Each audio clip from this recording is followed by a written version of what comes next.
So I said I'd find a better place, and here we go. This is sort of on a table-like thing. It's more stable than the rickety the rickety chair is what I'm trying to get at. So here's where I'll basically do philosophical ramblings, most likely. If I ever get internet on my bus, I will do it on a table-like surface as well there. I have a much more like laid out idea of what I would do in the philosophical rambling right there. For bass videos, there's a back area where basically I had my amp and my bass, where I would have done bass covers and improv and whatever else. But since I don't know when I'm getting internet, I may just leave my bass and my bass guitar here and do covers when I can. Also, my bass guitar gets really cold and temperature changes and all that, so it might help it a little bit to be in here. Although it's not exactly warm in here either. So, yeah. So let's get underway. This is philosophical rambling number 5, 5, and a 4. So this is the last one. Last philosophical rambling. That's a 14, by the way, for those who are worse at math than I am. I'm going to do something special for next one. I just want to talk about this a little bit before I get started. The next philosophical rambling, which I don't know, maybe my last or something, I don't know. I might keep going just on random subjects, though, as if these aren't random. Well, I mean, they're not necessarily random because they're coming from a classroom and they're all kind of interrelated, so they're not that random. But I may get way more random in time as time goes on. I might just pick philosophical issues that I think are important, and I may take a host of them, or I may take just one. Because I think there's a big disadvantage to taking multiple philosophical topics. I'm always kind of in a rush to get from one to another, especially since I only have 15 minutes to do it. So for the ethical, I'm going to basically create, it might be like a four-parter or something like that, where I create an ethical system based on certain concepts, and I basically evaluate all of the concepts, and then I'll try to bring it together in one system. So it may be a very long series, I guess. I'm not sure how many parts it'll be, but this is all very rough, and I'm not sure how much the actual videos will be like that. Nor am I sure when that'll happen. Next week will be kind of busy for me. Hoping to hear back from a few jobs. I got to go. I got to go places mid to late next week, so I'll be bringing my laptop with me, definitely. So actually, yeah, I might be able to bring my bass guitar and stuff like that, but I'm not sure. I'll have to talk to the people who are driving me.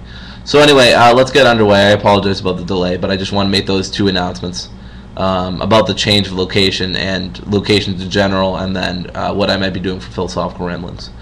So what I'm doing for philosophical ramblings today is racism as structural, more implicit versus explicit.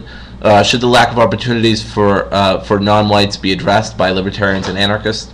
The social contract as an ideal contract, and the racial contract as an actual contract, detailing what happens in the state of nature. Manifest Destiny versus Nazi encroachment. A good Hitler quote, because you can never have a good video without a Hitler quote. It's true. Look it up. I don't know where you look it up.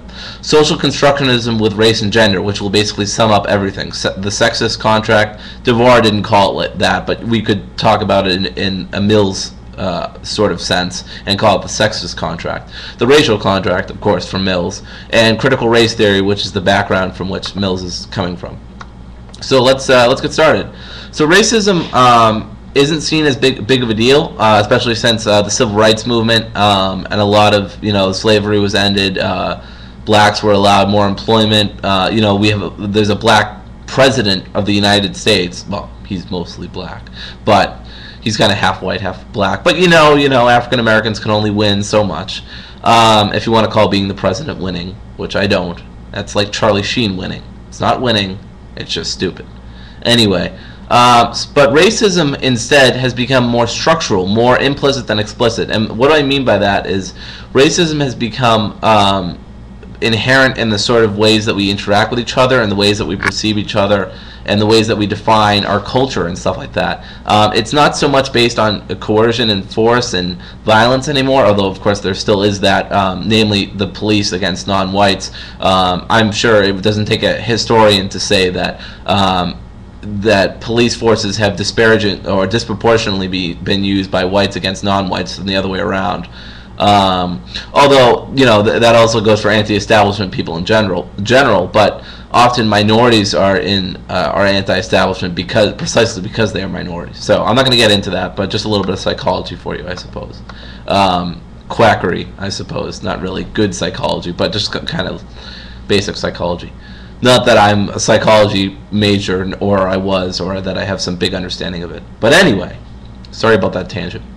So anyway, racism used to be a lot more explicit through things like slavery, the social and power relations between whites and non-whites, and that's still there to an extent, again, through the police. The state is still mostly made up of rich white men who own more land than the ruled class have. So it's more of a thing about access than it is about actually being able to provide liberty and defense and security, etc., etc. But how does this tie in with racism? Well, I mean, if you have a Senate and a state and a political organization, and most organizations ruled by whites, well, obviously they'll act in favor of their own race before then they act in, well, not necessarily, but there may be a disposition to do so, to act in favor of their own race against the non-whites, especially if they think, those darn Mexicans, you took our jobs, you took our jobs. That's from South Park, if anyone doesn't get the reference. So, sorry. Yeah, I gotta move on though. But basically my point is that racism has become more inherent in our actions and the institutions, and less explicit, more implicit, more in the way that we organize ourselves and see society and reality, instead of how we actually act on it. Because most racists wouldn't actually act in a racist manner unless they really had people behind them. Instead, they just sort of disassociate from other people and stuff like that. And bar blacks from, or non-whites from, businesses and stuff. Which brings me to another point. Should lack of opportunities for non-whites be addressed? Yes, I think that they should, but not through a state manner. Affirmative action, I actually am having trouble thinking of other things. But the number one thing I can think of is affirmative action, which basically allows the employer to discriminate based on race, or at least give some several privileges to non-whites, and so, or at least equal standing. And I think this sort of blurs efficiency. Basically, they're going for quantity over quality, which means the quantity of diversity over the quality of the workers, which is what affirmative action, I think, leads to. But I think they should. I mean, lack of opportunities basically stems from a lack of social inequality, and I think libertarianism and anarchists can address social inequality insofar as it relates to illegitimate authority, state-granted privilege, and corporations and stuff like that. So I think it can be addressed, and it can be addressed in a voluntary, peaceful way that doesn't violate standard libertarian or anarchist norms. So I think they should be addressed, but I think they should be addressed not through state action. Social contract as ideal and racial contract as actual. The social contract in the state of nature is seen as a contract made between all people, while the racial contract is a contract made by whites against non-whites.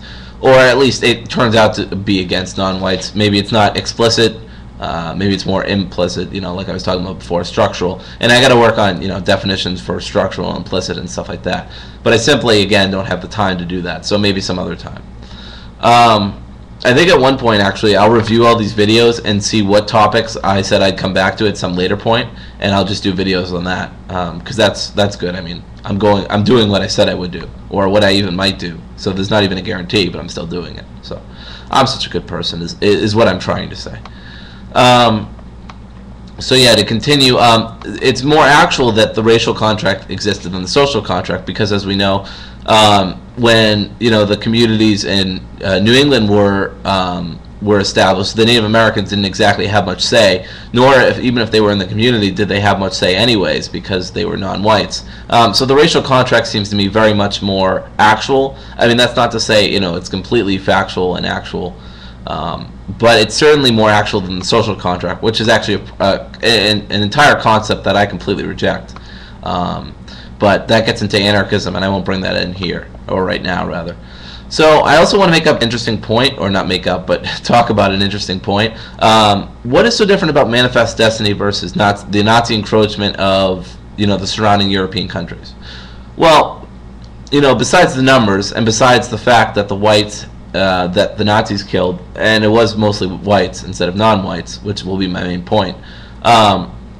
Besides all that stuff, and the numbers, the access that the whites had as opposed to non-whites, it's exactly the same thing. It's just a matter of scale, and it's a matter of access. And it's clear that the non-whites aren't as appreciated because their slaughters aren't mentioned as much because, well, first of all, they're non-whites. Second, because they didn't have as much access being non-whites.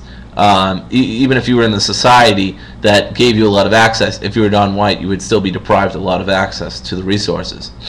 And but yeah, I mean, what the Nazis did for the Holocaust and all that stuff, and I'm not trying to diminish the Holocaust or anything, but is basically the Nazis killed whites, which is why it had such a big effect on Europeans and in North America and elsewhere, because holy shit, white people were killing other white people, and not only just killing white people, but killing them in mass. And this was something that wasn't really done. Now, sure, you could say Jews are non-white, but I would say compared to blacks and compared to Chinese and Native Americans, I would say they're definitely more white than a non-white.